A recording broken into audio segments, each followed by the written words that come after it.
Hello, everybody. Thank you for watching. This is The Naturalist Capitalist, and I'm Reed Coverdale, and I do one of these videos every time I break 1,000 subscribers. So I did one at 2,000, and I did one at 3,000, and this is the third one I'm doing at 4,000 subscribers. The reason I didn't do one at 1,000 subscribers, any of those of you who have been following me for a while will know that I had around like 100 subscribers or something, and then my M1 Garand bump fire video just took off, and I went from 100 to over 2,000 subscribers in about 36 hours. So it blew right past 1,000 subscribers while I was on the road at some point.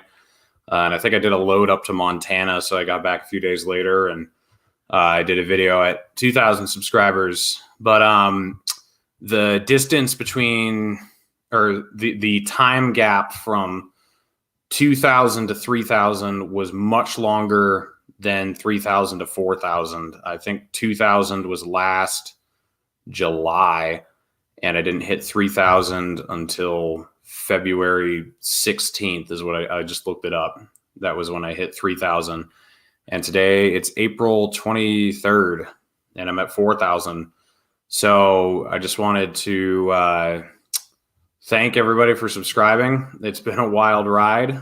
You know, I've made a lot of new friends that I never thought I'd be privileged enough to have. Some that I've been following for a while, some that I've been following for about a year, and some that I've just found out about in the last few months. You know, like Ryan Dawson, I've been following him since 2016, I think. Huge fan of that guy. The fact that we're just messaging constantly, and, you know, I'm one of 3 YouTube channels that will platform him, which sucks for him, but it's actually, you know, in a sad way, it's made him more available to come on my podcast because his YouTube channel got destroyed. Carrie Wedler, I've been following her since 2014, you know, and now she's been on my show twice. Dave Smith, I found out about him a little over a year ago. We're very good friends now. I've had him on twice. He's coming on again next month. He had me on his show a few weeks ago. I'm sure that's why a lot of you new subscribers are here. Pete Quinones, a guy I keep in contact with a lot. He's going to be back on the show at some point, I'm sure. And then, you know, tons of people that I just didn't know. I didn't know Angela McCardle. I didn't know Phil Labonte. I didn't know Eric Brakey. Didn't know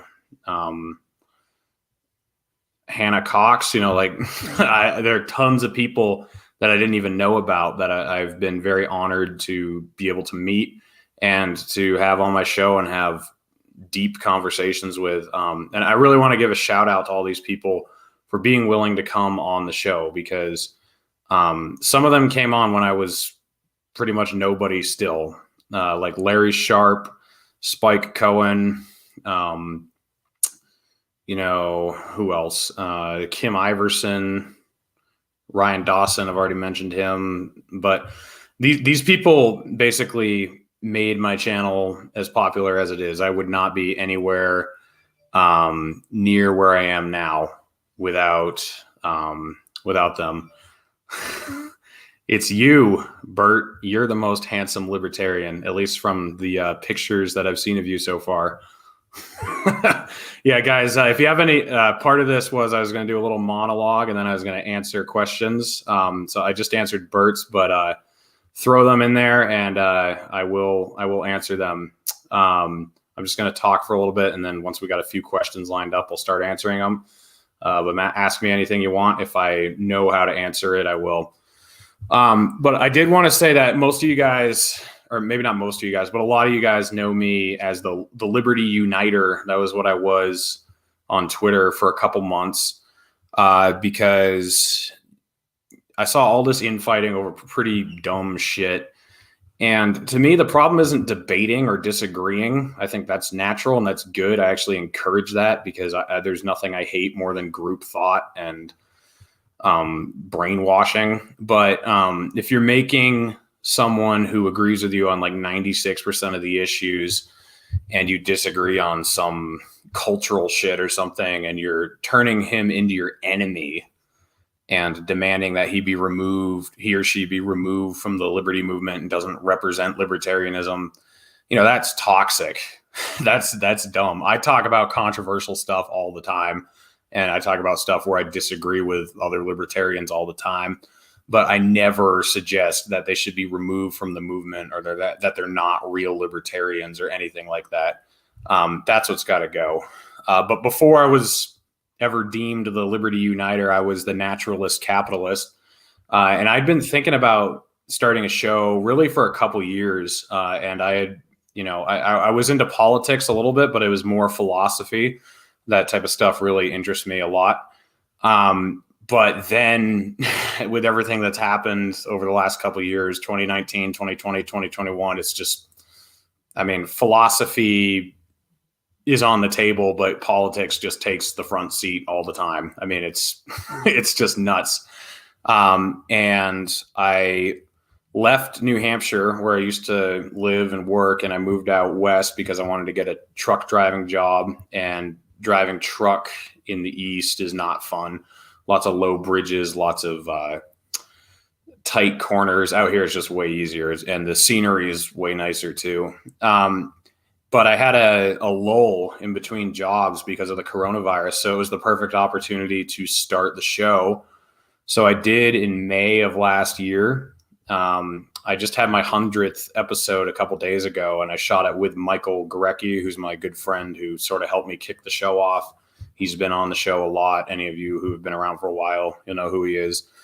But it's just been interesting to see, how the liberty movement has changed, how I've changed, how the country's changed in the year since I started the show. What I think my biggest takeaway has been that people really need to anchor their philosophy in something other than a person. Like and I was talking with Bert about this yesterday. If you are pegging all of your beliefs to an individual instead of actually trying to figure out what your philosophy is, then you won't have an anchor. You'll be at the mercy of whatever that person does. So if that person was Ron Paul, you actually lucked out because he's pretty friggin' consistent. But there are a lot of people who, peg it to Tulsi or Rand Paul or I don't know, like anyone like that. And watch out, like, they might be better than most people, but I've seen a lot of people come to an existential crisis when like Tulsi Gabbard says something that they just completely disagree with. They don't know what to do. And to me, it's fine. Like when I was working on her campaign, I heavily disagreed with her on a lot of stuff. So when she says something about battling the coronavirus that I heavily disagree with, it's not a shock. It's just like, yeah, okay, whatever. So, I think it's healthier for you. And it's going to help you deal with when people let you down or don't agree with you on something. If you try to figure out what your philosophy is and ground yourself in that, you'll be happier. So I'll go through some of the comments here, questions. Let's see what we got here. Reed is a badass and has been paying it forward. You deserve your success, my brother. Thank you. Yeah, you guys should all go check this guy out. This is Austin of Archaic Skids. I've been on his show a few times, had him on my show a couple times. If you just search Archaic Skids on Twitter and on YouTube, you'll find him. Let's see. You deserve it. Thank you. Nice job, fella. Congrats. Thank you very much. Appreciate it. Great job. Question. Which liberty issues policies are most important, interesting to you? So war is like the most anti-libertarian thing that exists. It's government coercion. It's violence. Just everything about it is anti-libertarian. War has been my number one issue for a while.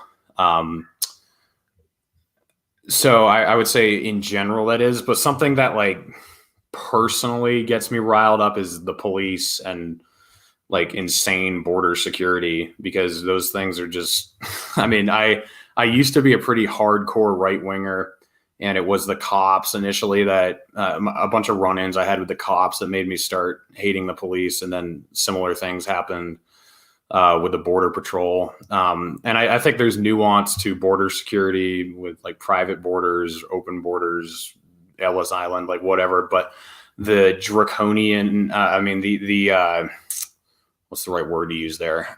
Just I don't know, the authority that they're given to just like pull you over within 100 miles of the border and basically do whatever they want. And they sort of operate outside of the Constitution. And, you know, they just suck. Like if you've ever lived in Arizona or New Mexico or something, you can, you'll know what I'm talking about. Let's see. I'm thinking of heading to South Dakota. Chicago is nuts. Well, as long as you don't want to smoke weed. But South Dakota, I like South Dakota. I've been there a few times. Black Hills are very nice. Actually bought a pickup truck there a few months ago, flew out there and drove it back here. But yeah, South Dakota is nice. Just I would recommend trying to get a new governor if you do move there. Have you read Curtis Yarvin? I have not. To be honest, like a lot of this libertarian and right-wing theory and all these different authors I have been exposed to recently, and I've been diving into them. Before I was more, as I said, I was more into philosophy. So any reading that I did was more philosophical, not quite as political or economic. But I am starting to read some of these guys. I've read Rothbard a bit. I've read Spooner a bit. Right now, I'm working on Scott Horton's book, Time to End the War on Terror. So that's going to take up my time for a while. And yeah, shout out to Scott Horton. Thank you, Scott Horton. He sent me a copy of his book signed for free.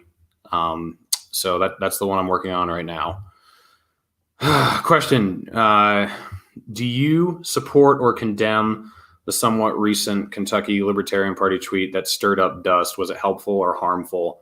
Well, I retweeted it when they sent it out, so whatever that's worth. I did not find it offensive. I think at the very worst, it was lazy. That's the worst condemnation I could give for it, and I wouldn't even necessarily say that. But that's the worst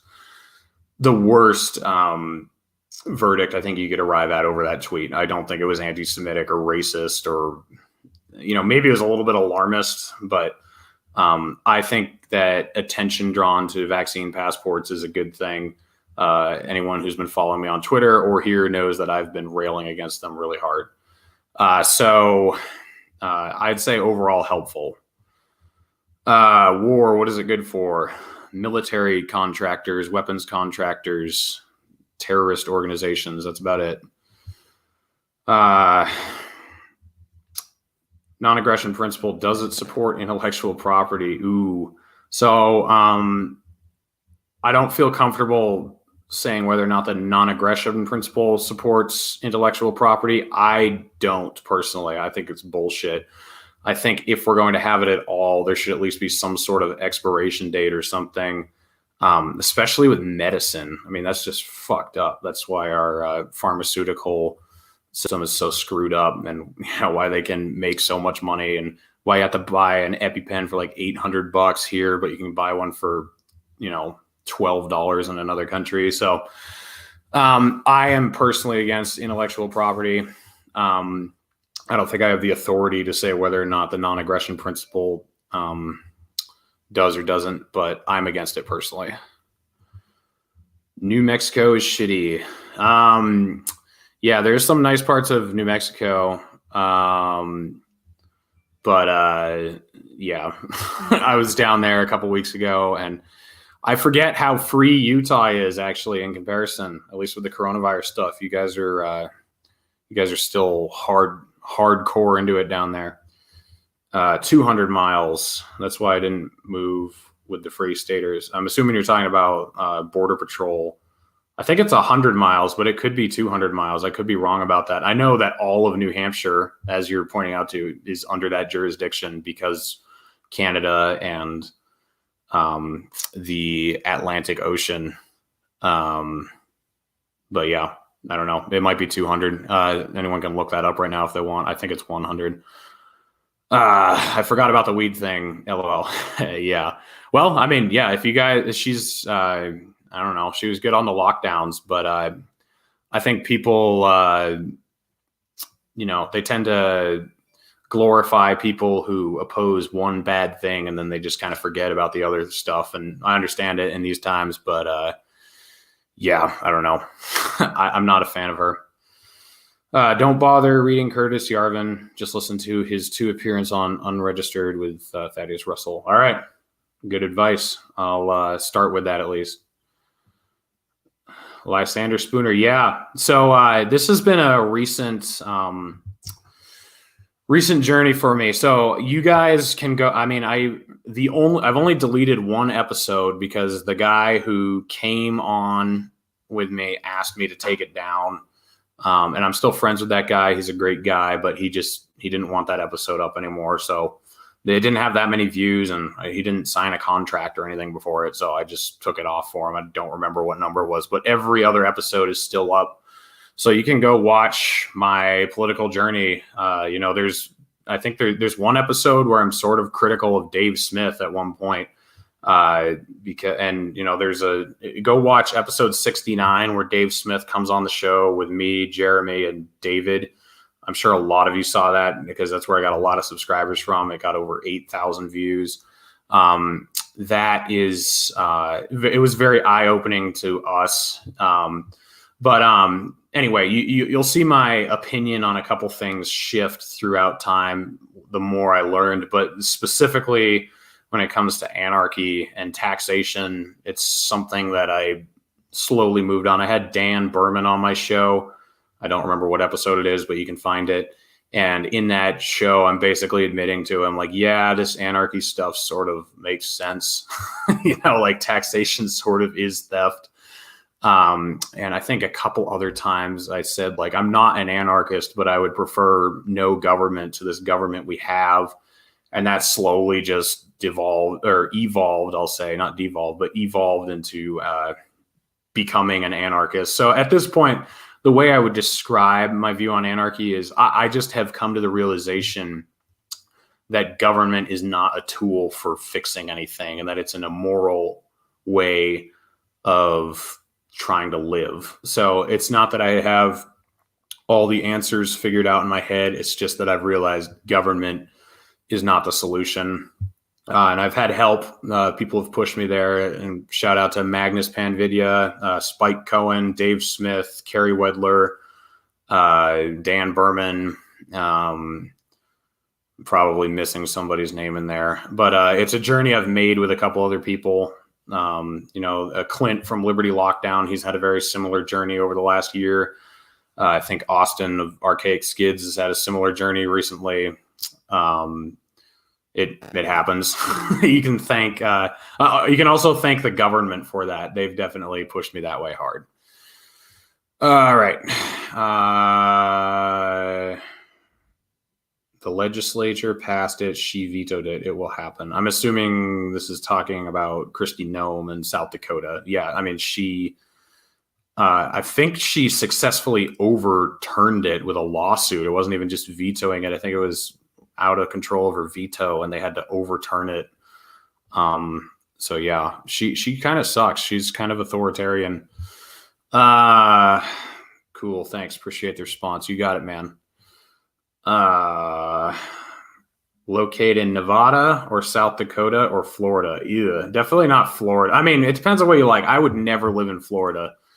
Nevada has really sucked with coronavirus. Like, believe it or not, I just went on I've been trucking to California a lot lately and I didn't wear a mask anywhere in California and no one said anything. Like Nevada, I was leaving a restaurant and a guy got up and started, I don't know if he was the manager, but he was like yelling at me that I needed a mask. I was like, don't worry, dude, I'm going out the door. And he's like, it was like this crazy disconnect. He just, he was like, that guy in his mind, he's like, guy doesn't have mask, needs mask, must have, it's just like, I don't know. I was like, don't worry, dude. I'm literally walking out the door. But yeah, Nevada has been horrible on the coronavirus. And, by the way, if you want to get the vaccine or if you want to wear a mask, like, go for it. I'm not one to shame you out of doing that. What I don't like is the brainwashing and the state-backed narrative that enforces all this stuff. Like and it is kind of cringy, like seeing people post pictures of their vaccine receipts on social media. It's almost like the equivalent of my girlfriend said yes, and showing pictures of your ring or whatever. It's just, I don't know. It's just kind of weird. But out of those three, I would, probably, I don't know, Nevada or South Dakota. Depends on what you like. If you like gambling, Nevada is the obvious choice. If you don't smoke weed and don't like gambling, then maybe South Dakota. Never mind, I'm wrong. It's 100. Okay, so that's on border security. They can fuck with you anywhere within 100 miles of the border. Reed, serious question. I have Angela McArdle coming on the show soon. Do you want to see her become LP chair? Yes. So as many of you know, I'm not actually in a caucus.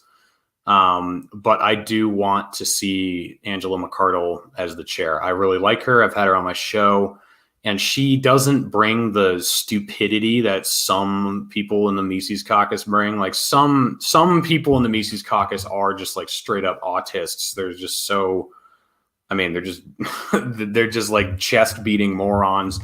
And all the ones I'm friends with closely, like the people I've had on my show, I don't think that about any of them. And most of the people in the Mises caucus, I think, are great people. There's just like a loud minority that's kind of obnoxious. And she definitely does not bring that tone. She's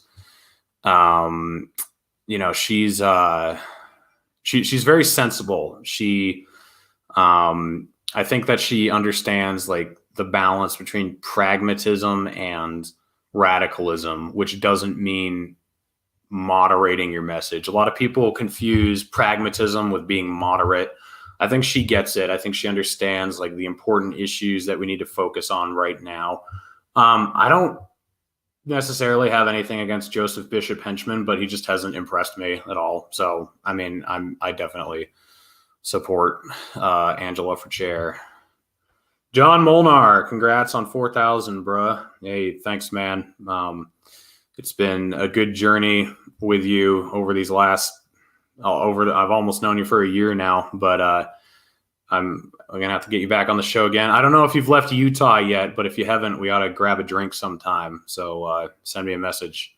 That's John Molnar. He ran for Congress in my district in Utah. That's the one that, what's his name? Burgess Owens ended up winning. And as a lot of you guys know, I'm an atheist, but what really impressed me about John, who is also an atheist, when I met him at one of the campaign events where Spike Cohen was coming through Salt Lake City, John was talking to people about how he was the only guy who was demanding that people be allowed to worship on Sunday at church. Like everyone else had folded up and given up. He was the only guy fighting for their religious freedom, which even though I'm an atheist, I will always fight for your religious freedom to worship or not worship or whatever. Like, so John Molnar is great. We're really sad to see him leave Utah, but it's Utah's loss, Florida's gain. So to that guy who was asking earlier about Nevada, South Dakota, or Florida, Florida does win a couple points by gaining John Molnar. Do you believe the Libertarian Party has any legitimate chance to get Senate or House seats, or should we focus hard on non-federal offices for the foreseeable future? So I'd say, go for all of it, like even the presidency. But I think it's dumb to misallocate resources. I think there should have been a lot more focus on Donald Rainwater's election and Ricky Harrington's election. Because I think we actually could have won those. So I think we need to be smart. But for the most part, I think like running for president, I don't really think we can win like in the foreseeable future unless things really change. So running for president is bringing attention to the cause. And then I think the people we actually want to get elected with a chance of being elected are people who are in state houses, and we should be, sponsoring legislation like Defend the Guard and just removing consent from the federal government. I think that's where my focus is going to be.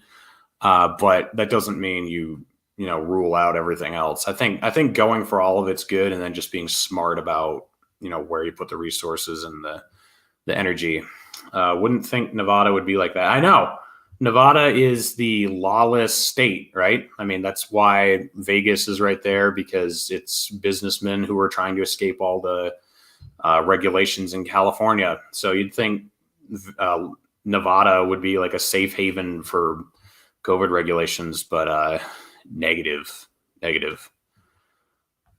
Trucking as a retirement lifestyle. It is very easy on your body as long as you take care of yourself. I'm 6 feet tall and I weigh 210 pounds. So, and that's what I weighed a year ago. So I've been able to maintain a pretty stable body weight. And I don't eat fried food. Like, I think that's why so many truck drivers are so fat, because of the food they eat. I eat cold subs, try to eat fruit and vegetables, try to get a good amount of exercise. I'll park the truck, on the other side of the lot and walk across, stuff like that. So as long as you take care of yourself, it's pretty easy, especially compared to what I used to do. What I used to do was really hard work. I was setting poles at a utility company in New Hampshire, and New Hampshire is not called the Granite State for nothing. So it was, it was a workout. But trucking is, especially if you get you might not want to do what I do, heavy equipment hauling. But if you got like a no-touch freight deal or something, and you just hook onto box trailers and go, be super easy. I like the challenge of hauling oversized loads, and I load and unload all the machines and everything, and I chain them down, and I like that. I would be bored hauling a box truck and not doing anything to load or unload. But if you want a super easy lifestyle, you certainly can find it through that. Look at this, gang's all here. That's right. Have to jet, but congratulations again. Thank you very much. Thanks for tuning in. I couldn't find you on Odyssey. Are you not there? I'm deleting YouTube soon. Done with these commies, especially. I don't know what LBRY stands for. Sorry. Live streaming works so well. Fuck YouTube. Yeah, man, I hear you. I am going to start doing audio versions of the show too, and I'm probably going to head to Rockfin or Odyssey or something as well.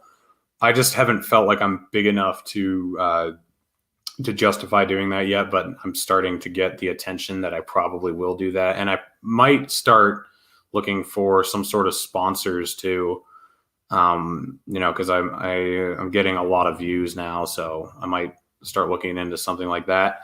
But this is like, I don't know how these other guys can complain that, they're putting time into this, because I work like 60 hours a week. I just got home, I was home Wednesday night. And then other than that, I haven't been home at all till now. Like I just, I'm driving, and I don't have like tons and tons of time. Maybe I'll have to hire someone to help me with stuff. But these other guys who do shows and they complain about the time crunch, it's like, you have no idea.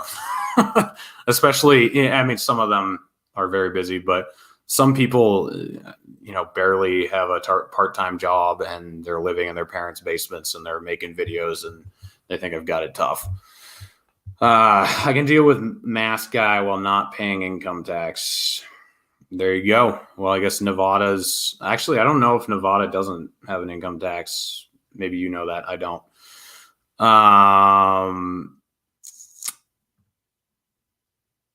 Oh, well, here's John talking about the porn ban, which we won't get into that now, but I'll have to do a whole episode on that with him about why he's really leaving Utah.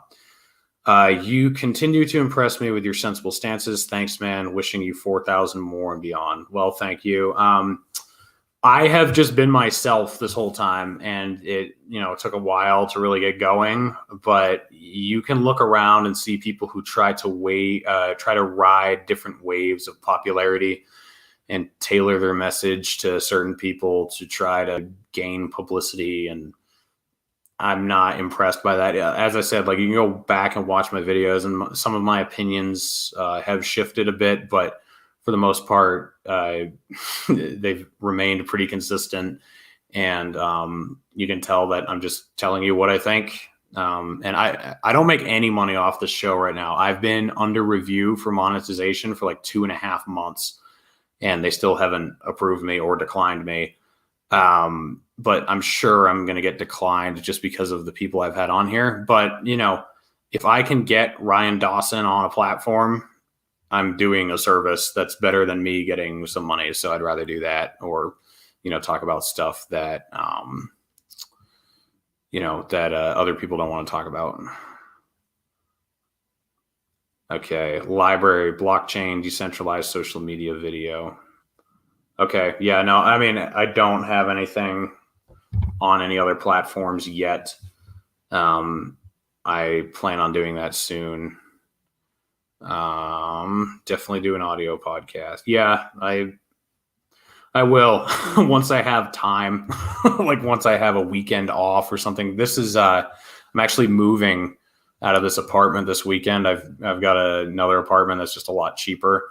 And then, I'm going on Josh Smith's show Sunday night. And then I'm having him on my show Monday night, and then going on Liberty Lockdown Tuesday night. And then Thursday night I have Tom Woods on my show. So, it's just kind of hectic.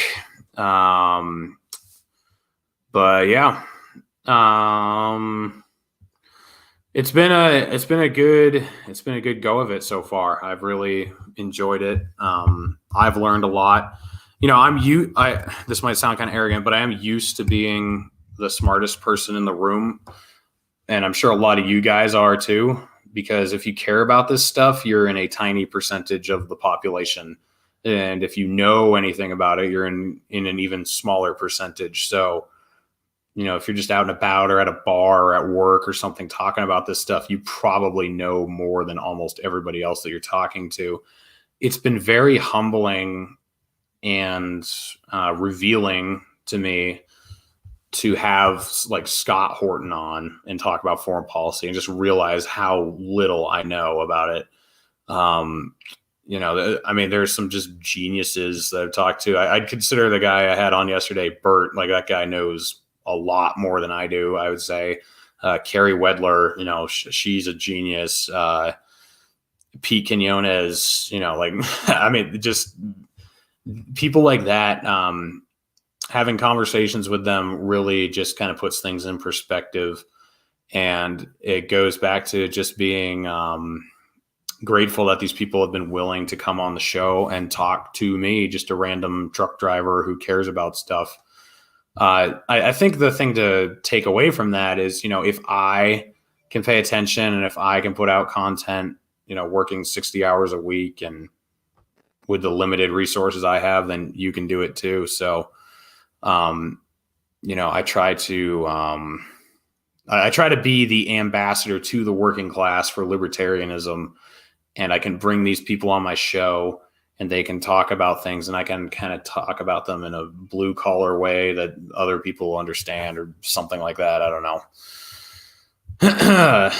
Podcasts you need to be a guest on: Chrissy May, Coleman Hughes, Unsafe Space, Walk-ins Welcome, and Unregistered. Yeah, I am open to all of those. So yeah, if I am trying to get Peter Schiff on my show right now. I am talking to someone who works for him, but if any of you guys know anyone who works for him too, if you can apply pressure there, that would be great. And then this is a dream at this point, but having Dave Smith on my show was a dream a year ago, so you never know. I would love to get Mike Rowe from the Dirty Jobs show on my show at some point. That would be absolutely amazing. But he was actually a guy that I've been listening to, 2017, 2018, before politics was taking the front stage. You know, I was, when I was way into philosophy, he was a guy that I was listening to a lot, you know, trying to apply philosophy to real life. And I don't know if you guys have like listened to his talks outside of Dirty Jobs, but he's a very smart guy, very well spoken. And that guy speaks my language. Like, he gets it. I would love to have that guy on my show. So if anyone has any connections to Mike Rowe somehow, you know, you never know, send me a DM on Twitter, because I would absolutely love to have that guy on my show.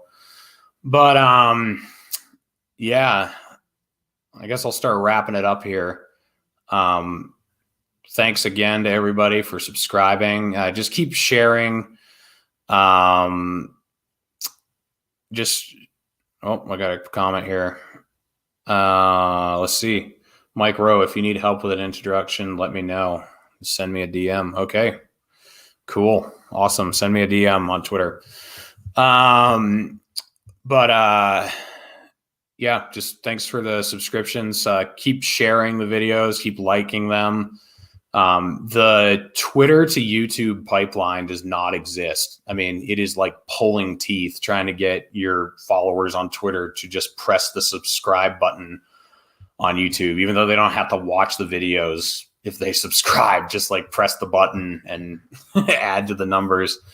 Yeah, just keep liking them, keep sharing them, comment on the videos. That really helps, like, especially after the live streams are over. If you want to go comment, like add an actual comment to the videos, that really helps. So like getting the conversations going. Yeah, but I appreciate it, and I'm really enjoying this. I wouldn't do this if I didn't have a passion for it. And I probably wouldn't do it if there was zero enjoyment either. You know, like, there is a lot of, I really like doing this. I really like having the conversations I've had, and mixing with the people I've been around. It's been really great. But yeah, I don't plan on doing a video this weekend. I've got to get everything moved, but check into Break the Cycle with Josh Smith on Sunday night. I'll be on his show. Once there's a link out for that, I'll post it on my YouTube and Twitter page, and you can go watch that. And then, as I said, Monday night, he'll be on my show. I'll be going on Liberty Lockdown on Tuesday, and then Tom Woods will be on my show on Thursday. So stay tuned for that. Thanks, everybody. Happy Friday. Glad we all made it.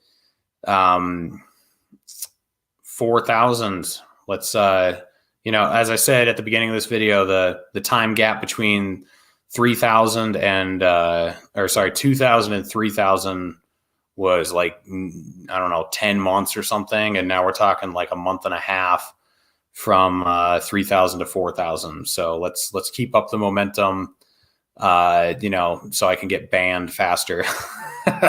But thanks, guys. I'm going to check out. I'll see you guys Sunday night on Josh Smith's Break the Cycle.